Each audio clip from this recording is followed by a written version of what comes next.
Halo, Assalamualaikum warahmatullahi wabarakatuh.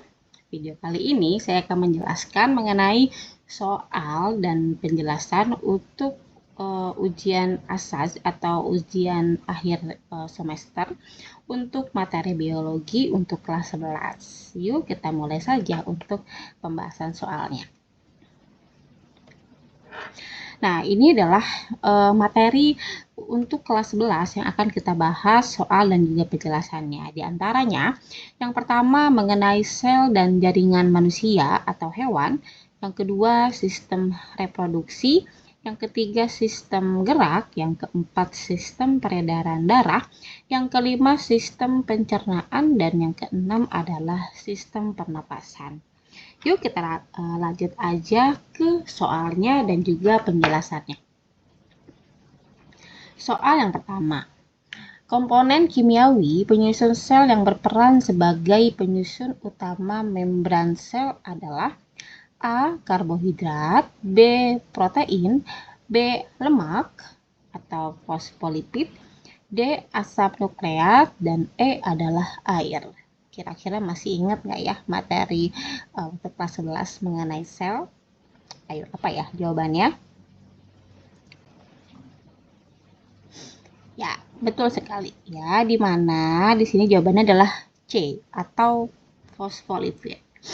Di mana fosfolipid ini atau membran sel ini kan tersusun atas fosfolipid atau belayer. Lihat pada gambar di sini ada dua lapisan lemak, yaitu protein dan juga kolesterol. Fosfolipid ini bersifat amfifatik atau ujung hidrofilik dan hidrofobik yang membentuk struktur dasar membran. Komponen sel yang berperan sebagai pusat pengendali seluruh aktivitas sel dan tempat terdapatnya materi genetik adalah ada pada bagian mana gitu ya. A. Sitoplasma, B. Mitokondria, C. Inti sel atau nukleus, D. Ribosom, dan E adalah lisosom.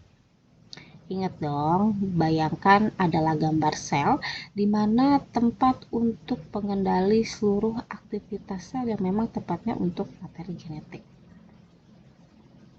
Ada yang jawab C enggak? Betul. Jawabannya adalah inti sel atau nukleus. Kalian bisa perhatikan di sini inti sel atau nukleus pada tengah-tengah ini yang warna orange. Inti sel ini atau nukleus ini mengandung materi genetik atau DNA yang mengatur sintesis protein dan seluruh aktivitas metabolisme sel.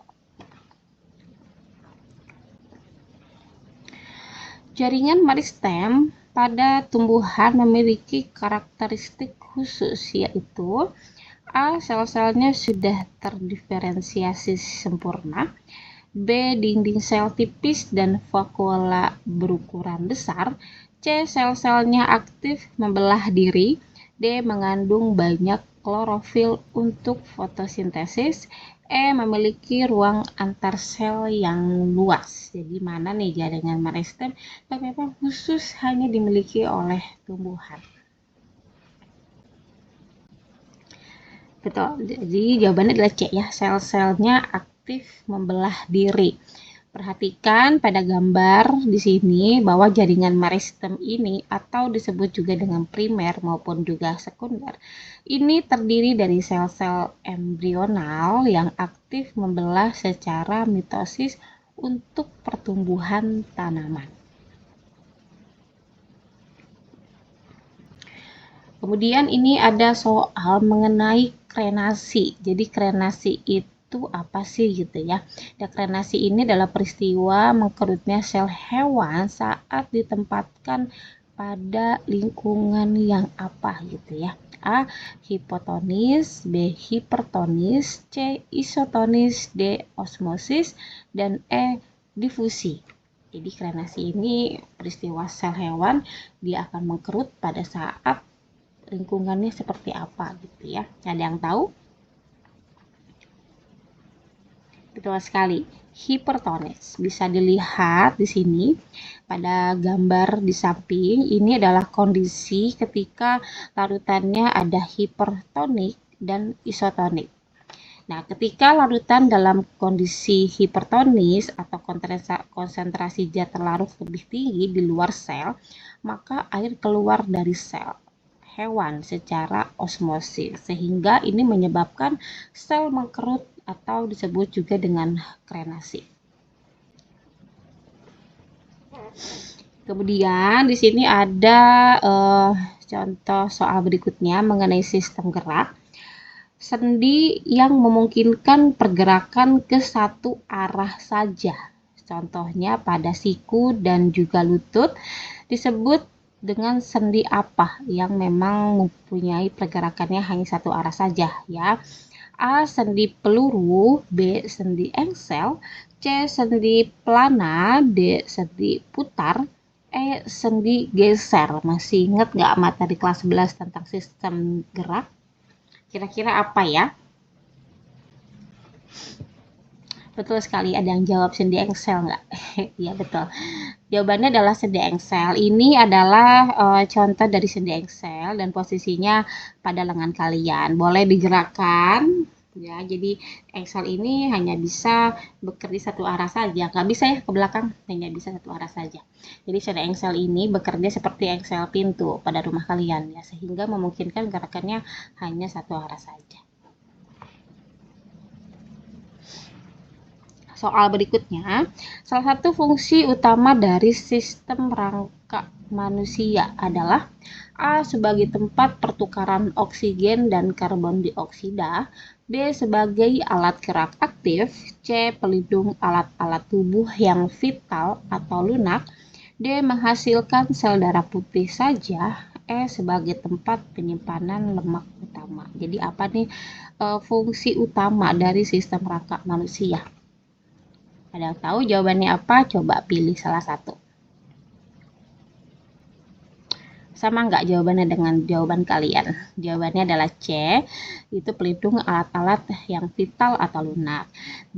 Perhatikan gambar ini yang pada gambarnya warna biru. Lihat pada bagian atas atau pada bagian kepala, ini tulang rangka ini berfungsi untuk melindungi organ-organ vital di dalamnya, seperti pada tengkorak. Di sini melindungi otak. Kemudian yang warna biru di bawah ini adalah tulang rusuk. Ini adalah melindungi jantung dan juga paru-paru. Sistem peredaran darah manusia bersifat ganda. Artinya apa ya?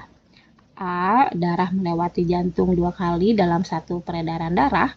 B. Darah beredar ke seluruh tubuh saja. C. Darah beredar ke paru-paru saja. D. Darah melewati jantung 1 kali dalam satu peredaran darah. E. Darah terbagi menjadi 2 komponen, yaitu plasma dan juga sel. Ada yang sudah baca apa sih sistem darah yang bersifat ganda itu? Ya, jawabannya tentunya adalah A. Darah melewati jantung 2 kali dalam satu peredaran darah. Jadi, sistem peredaran darah ini adalah terdiri dari peredaran darah kecil dan juga peredaran darah besar. Dimana kalau peredaran darah kecil ini adalah dari jantung, paru-paru ke jantung lagi. Tetapi kalau peredaran darah besar dari jantung ke seluruh tubuh dan balik lagi ke jantung. Organ pencernaan manusia yang berfungsi merombak protein menjadi pepton dengan bantuan enzim pepsin adalah A. Mulut, B. Kerongkongan, C. Lambung, D. Usus halus, dan E. adalah usus besar. Di mana ya letak untuk merombak protein menjadi pepton dengan bantuan enzim itu pada organ tubuh kalian yang mana ya? Ya, jawabannya adalah C atau lambung. Bisa diperhatikan ini adalah gambar organ pencernaan kalian.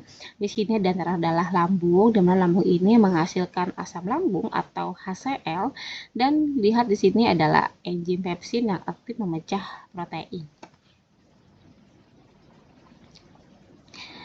Manakah dari pernyataan berikut yang membedakan sel tumbuhan dan sel hewan?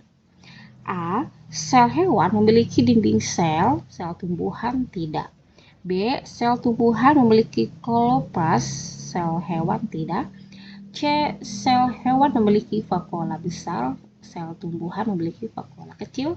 D. Sel tumbuhan memiliki sentriol, sel hewan tidak. Dan E. Keduanya memiliki struktur yang identik. Apa sih yang membedakan antara kedua sel ini, tumbuhan dan juga hewan? Masih ingat dong ya perbedaannya? Ya, jawabannya tentunya adalah B ya, karena hanya sel tumbuhan saja yang memiliki namanya kloroplas, dan sedangkan pada hewan atau manusia tidak memiliki kloroplas ya, di mana sel tumbuhan ini memiliki organel khusus seperti kloroplas ini untuk fotosintesis dan dinding sel untuk perlindungan. Sedangkan sel hewan ini memiliki sentriol untuk pembelahan sel. Kemudian soal berikutnya, tempat pertukaran gas oksigen atau O2 dan karbon dioksida atau CO2 dalam paru-paru terjadi pada bagian apa? A. Bronkus, B. Bronchiolus, C. Alveolus, D. Trakea, dan E. Diafragma. Di mana ya organ yang memang fungsinya untuk pertukaran gas oksigen dan juga karbon dioksida? Catat, betul sekali. Jawabannya adalah C. Alveolus. Bisa dilihat, ini adalah gambar paru-paru tubuh kalian. Nah, ternyata di dalam ini yang serabut ini ya, jika diperbesar, ini adalah bentuknya seperti ini yang punya lingkaran-lingkaran ini, di mana alveolus ini namanya adalah alveolus, di mana kantung-kantung udara ini ada di ujung bronchiolus yang dikelilingi kapiler darah, di mana fungsinya adalah tempat utama untuk difusi gas atau pertukaran oksigen dan juga karbon dioksida. Nah, gangguan pernapasan yang disebabkan oleh alveolus terisi cairan atau nanah, akibatnya infeksi bakteri atau virus, disebut dengan A. Asma, B. Pneumonia, C. Emfisema, D. TBC, dan E. Osteoporosis. Jelas ya, tahu dong jawabannya apa ya? Ya, betul sekali, jawabannya adalah B. Pneumonia. Nah, seperti soal sebelumnya yang saya jelaskan, di dalam paru-paru ini ada yang namanya alveolus yang pertukaran antara oksigen dan karbon dioksida. Jadi pneumonia ini adalah radang paru-paru menyebabkan alveolus ini meradang dan terisi cairan, sehingga yang harusnya pertukaran antara oksigen dan karbon dioksida ini menjadi terganggu karena adanya cairan. Nah, organ yang berfungsi sebagai tempat pertumbuhan dan perkembangan janin adalah A. Ovarium, B. Tuba fallopi, C. Uterus atau rahim, D. adalah vagina, dan E. adalah anus. Ya, kira-kira di mana ya tempat untuk pertumbuhan dan perkembangan janin? Tahu dong? Yang jawab C siapa? Betul sekali, jawabannya adalah uterus atau rahim. Nah, ini adalah gambar organ rahim yang hanya dimiliki pada perempuan, ya, di mana uterus atau rahim ini adalah organ otot yang dirancang khusus untuk menampung, memberi nutrisi, dan menjadi tempat berkembangnya sel telur yang telah dibuahi sehingga menjadi janin yang siap untuk dilahirkan. Proses pencernaan secara mekanik dan kimiawi pertama kali ini terjadi di mana ya? Jadi mana nih proses untuk pencernaan secara mekanik sama kimiawi? Ini terjadinya pada organ mana dulu gitu? A. Kerongkongan, B. Lambung, C. Usus halus, D. Mulut, dan E. adalah usus besar. Masih ingat dengan materi sistem pencernaan? Ya, jawabannya adalah mulut. Karena di dalam mulut ini terjadi namanya pencernaan mekanik yang dilakukan oleh gigi kalian. Dan pencernaan secara kimiawi ini adalah oleh enzim ptyalin atau amilase yang mengubah amilum menjadi maltosa. Nah, sehingga proses pencernaan secara mekanik maupun kimiawi ini terjadi adalah pada mulut kalian. Oke, terima kasih sudah menonton video kali ini. Semoga ujian kalian lancar dan mendapatkan nilai yang baik. Terima kasih ya. Wassalamualaikum warahmatullahi wabarakatuh.